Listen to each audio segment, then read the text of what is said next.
ഈ സമയത്ത് നമ്മൾ കഴിക്കുന്ന ഭക്ഷണം അതേപോലെ ശരീരത്തിൽ കൊഴുപ്പായി അഴിയാൻ സാധ്യതയുണ്ട്. ഈ അത്താഴം നമ്മുടെ അന്ത്യത്താഴമായി മാറാൻ പാടില്ല.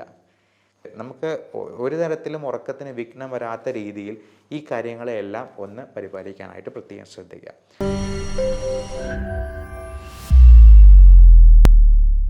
നമസ്കാരം, ഞാൻ doctor Bibin Jose, consultant in pulmonology, diabetology and life style diseases.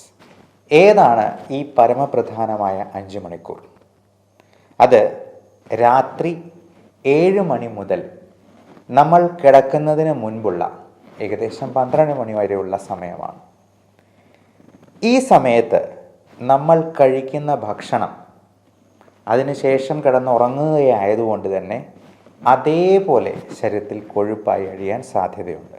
അതുപോലെ തന്നെ നമ്മൾ ഈ സമയത്ത് ചെയ്യുന്ന ഓരോ കാര്യങ്ങളും, അത് വെള്ളം കുടിക്കുന്നത് മുതൽ വ്യായാമം ചെയ്യുന്നത് മുതൽ മൊബൈലിൽ കുത്തുന്നത് വരെ നമ്മുടെ ആരോഗ്യത്തിൽ വ്യക്തമായ പ്രതിഫലനമുണ്ടാക്കും എന്നുള്ളത് പ്രത്യേകം ഓർക്കുക.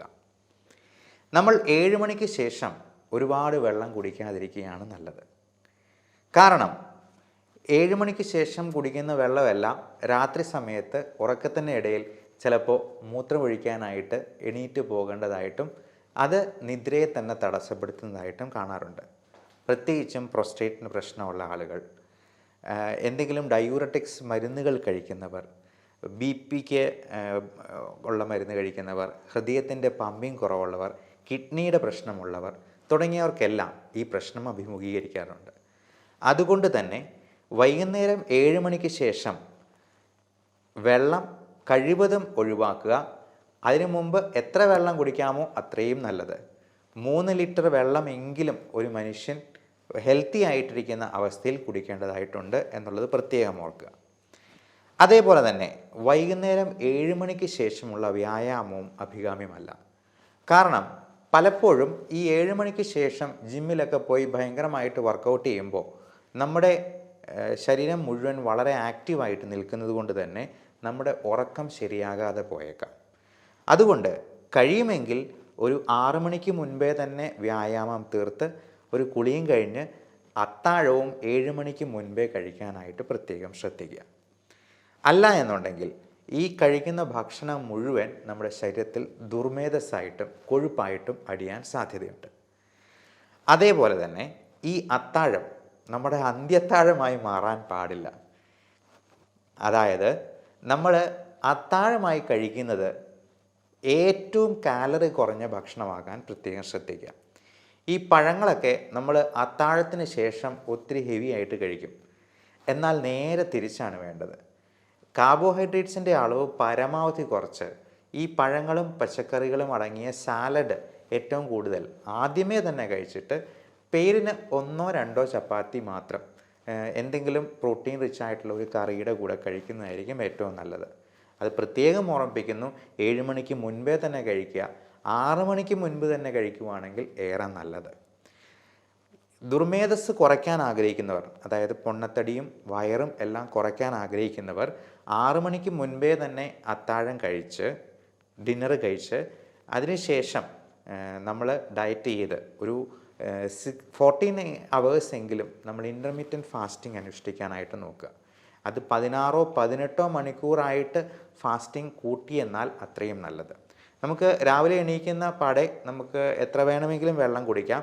ഈ 7 മണിക്ക് ശേഷമുള്ള വെള്ളം കൂടി അമിതമാകാതെ നോക്കുന്നതായിരിക്കും ഈ മൂത്രമൊഴി പ്രശ്നം അതുവഴി ഉറക്കതടസ്സം ഉണ്ടാകാതിരിക്കാനും നല്ലത്.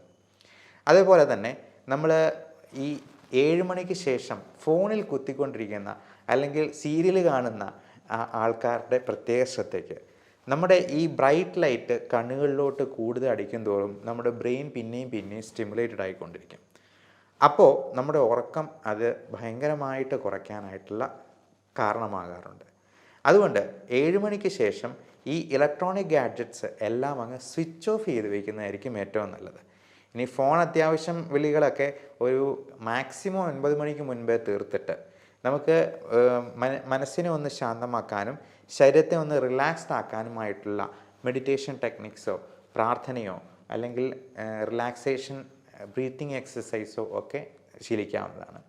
ഈ വിപാസന മെഡിറ്റേഷൻ പോലെ നമ്മുടെ സൈക്കോ തെറാപ്പിയിൽ മൈൻഡ്ഫുൾനെസ്, കോഗ്നിറ്റീവ് ബിഹേവിയർ തെറാപ്പി എന്ന് തുടങ്ങിയ ചില സങ്കേതങ്ങളുണ്ട്. അതായത് നമ്മുടെ മനസ്സിനെ, നമ്മുടെ തോട്ട്സിനെയും ഇമോഷൻസിനെയും പോലും നമ്മൾ വളരെയധികം മൈൻഡ്ഫുൾനെസ് കൊടുത്ത്, അതായത് പൂർണ്ണ മനസ്സ് കൊടുത്ത് അതിനെ ഒരു തരത്തിലും നമ്മൾ മാർക്കിടാൻ പോകാതെ, ടെസ്റ്റ് ചെയ്യാൻ പോകാതെ, അതിനെ ക്രിട്ടിസൈസ് ചെയ്യാൻ പോകാതെ നമ്മുടെ ശരീരത്തെയും അതിൻ്റെ പ്രവർത്തനങ്ങളുടെയും അതിൻ്റെ ബ്രീത്തിങ്ങിനെയും നമ്മുടെ ഹൃദയത്തിൻ്റെ താളക്രമത്തെയും പോലും ഒബ്സർവ് ചെയ്തുകൊണ്ട്, അതായത് നമ്മൾ ജീവിക്കുന്ന ഓരോ നിമിഷത്തെയും കണ്ടറിഞ്ഞ് അനുഭവിച്ചറിഞ്ഞ് അതിനെ തൊട്ട് തലോടി വിടുക എന്നുള്ളതാണ് ഈ മൈൻഡ്ഫുൾനെസ്സിൻ്റെ ഏകദേശ ഒരു ധാരണ, ഒരു ഉദ്ദേശം. അപ്പോൾ ഇങ്ങനെയുള്ള കാര്യങ്ങളിലേക്ക് നമുക്ക് തിരിക്കാം. അതേപോലെ അന്നത്തെ ദിവസങ്ങളെല്ലാം നമുക്കൊന്ന് റീകളക്ട് ചെയ്ത് ഒരു ഡയറി എഴുതുന്ന ശീലമുണ്ടെങ്കിൽ വളരെ നല്ലത്. നമ്മുടെ ചിന്തകളെ ഉദ്ദീപിപ്പിക്കുന്നതായിട്ടുള്ള മഹത് വചനങ്ങളോ അല്ലെങ്കിൽ നല്ല ഐഡിയാസോ ഒക്കെ നമ്മുടെ ഡയറിയിൽ കുറിച്ചിടാവുന്നതാണ്. അത് പിൽക്കാലത്ത് നമുക്ക് പിന്നീടും ഗുണം ചെയ്തേക്കാം.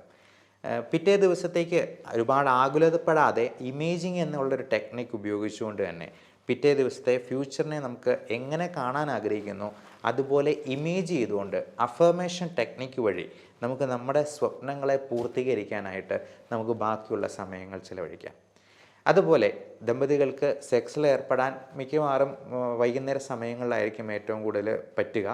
ഇനി ഒത്തിരി ജോലി ചെയ്ത് ക്ഷീണിച്ചിട്ടുള്ളവരാണെങ്കിൽ അതിനുവേണ്ടി മെനക്കെടാൻ നിൽക്കേണ്ട, നമുക്കത് പിറ്റേ ദിവസം രാവിലത്തേക്ക് വേണമെങ്കിൽ മാറ്റിവെക്കാവുന്നതാണ്. അപ്പോൾ രാവിലെ അല്പം നേരത്തെ ഉണർന്ന് എക്സസൈസ് ചെയ്യുന്നതായിരിക്കും ഏറ്റവും നല്ലത്. അല്ലെങ്കിൽ വൈകുന്നേരം ഒരു 6 മണിക്ക് മുൻപേ തന്നെ എക്സസൈസ് ചെയ്യാനായിട്ട് പ്രത്യേകം ശ്രദ്ധിക്കുക. പിന്നീട് എഫക്റ്റീവായിട്ടുള്ളൊരു ഫാമിലി ടൈം കൊടുക്കാനായിട്ടും നമ്മുടെ ക്വാളിറ്റി ടൈം, ഇപ്പം ഭക്ഷണത്തിന് ശേഷം കുളിയൊക്കെ കഴിഞ്ഞ് പ്രാർത്ഥനയൊക്കെ കഴിഞ്ഞിട്ട് കുറച്ച് നേരം വീട്ടുകാരുമായിട്ട് സംസാരിക്കാനോ അല്ലെങ്കിൽ മുറ്റത്തൂടെ ചുമ്മാ ഒന്ന് നല്ല കാറ്റുകൊണ്ട് ശുദ്ധമായി ശ്വസിച്ച് ചെറുതായിട്ടൊന്ന് നടക്കാനോ ഒക്കെ നമുക്ക് ശ്രദ്ധിക്കാം. നമ്മുടെ ശരീരത്തെയും മനസ്സിനെയും ഉറക്കത്തിലേക്കൊന്ന് ഒരുക്കിക്കൊണ്ട് വരാനായിട്ടും പ്രത്യേകം ശ്രദ്ധിക്കാം. ഏറ്റവും പ്രധാനം പത്രവായന, ന്യൂസ് പോലുള്ള കാര്യങ്ങളൊക്കെ ഈ സമയത്തിൽ നിന്നും ഒഴിവാക്കി നിർത്തുന്നതായിരിക്കും ഏറ്റവും നല്ലത്. കാരണം പത്രവാർത്തകൾ പലപ്പോഴും നമ്മളെ ഞെട്ടിപ്പിക്കുന്നതും നമ്മുടെ മനസ്സിനെ അസ്വസ്ഥപ്പെടുന്നതായിരിക്കും. അപ്പോൾ അങ്ങനെയുള്ള വാർത്തകളൊക്കെ നമ്മൾ രാത്രി കിടക്കുന്നതിന് മുമ്പ് വായിച്ചിട്ട് പോകുന്നത് വളരെ അഭിലഷണീയമായിട്ടുള്ള ഒരു റിസൾട്ട് ആയിരിക്കില്ല നമ്മുടെ മനസ്സിലും ശരീരത്തിലും ഉണ്ടാക്കുക. BP-യുടെ മരുന്നുകളൊക്കെ നമ്മൾ പലപ്പോഴും വൈകുന്നേരത്തേക്ക് കഴിക്കാനായിട്ട് പറയും. കാരണം അങ്ങനെയുള്ള കാര്യങ്ങൾക്ക് കൂടുതൽ എഫക്റ്റ് കണ്ടെത്തുന്നു എന്ന് പല പഠനങ്ങളും സൂചിപ്പിക്കുന്നുണ്ട്. അതുപോലെ ഷുഗറിൻ്റെ മരുന്നുകളാണെങ്കിലും കൃത്യമായിട്ട് നമ്മൾ ഭക്ഷണത്തിന് മുൻപേ, അത്താഴത്തിന് മുൻപേ തന്നെ കഴിച്ചിട്ട്, ഷുഗറിൻ്റെ ഫ്ലക്ച്വേഷൻ ഉള്ളവരാണെങ്കിൽ രാത്രി 10 മണി കിടക്കുന്നതിന് മുൻപ് ഷുഗർ ലെവൽ ഒന്ന് ചെക്ക് ചെയ്തിട്ട് കിടക്കുന്നത് നല്ലതായിരിക്കും. അല്ലെങ്കിൽ ഇടയ്ക്കുള്ള ഹൈപ്പോഗ്ലൈസിമിയ എപ്പിസോഡ്സ് പോലുള്ള ഇവൻറ്റ്സ് നമുക്ക് ചിലപ്പം ഉണ്ടായേക്കാം. അത് അലോസരപ്പെടുത്തിയേക്കാം. രാത്രിയിൽ എണീറ്റ് നമുക്ക് ഒരു തരത്തിലും ഉറക്കത്തിന് വിഘ്നം വരാത്ത രീതിയിൽ ഈ കാര്യങ്ങളെല്ലാം ഒന്ന് പരിപാലിക്കാനായിട്ട് പ്രത്യേകം ശ്രദ്ധിക്കുക. അപ്പോൾ നമ്മുടെ ജീവിതശൈലി ക്രമീകരണം ഈ പരമപ്രധാനമായ 5 മണിക്കൂറിൽ എങ്ങനെയായിരിക്കണം എന്നുള്ളത് നിങ്ങൾക്ക് മനസ്സിലായെന്ന് കരുതുന്നു. മറ്റുള്ളവരുടെ അറിവിലേക്ക് നിങ്ങളിത് പരമാവധി ഷെയർ ചെയ്യാൻ നോക്കുക. ഇത് നല്ല ഒരു അറിവാണ് എന്ന് തോന്നുമെങ്കിൽ നമ്മുടെ ചാനൽ സബ്സ്ക്രിപ്ഷനിലേക്ക് പരിഗണിക്കുക. എല്ലാവർക്കും നല്ല മാനസിക ശാരീരിക ആരോഗ്യം ആശംസിക്കുന്നു. നന്ദി, നമസ്കാരം.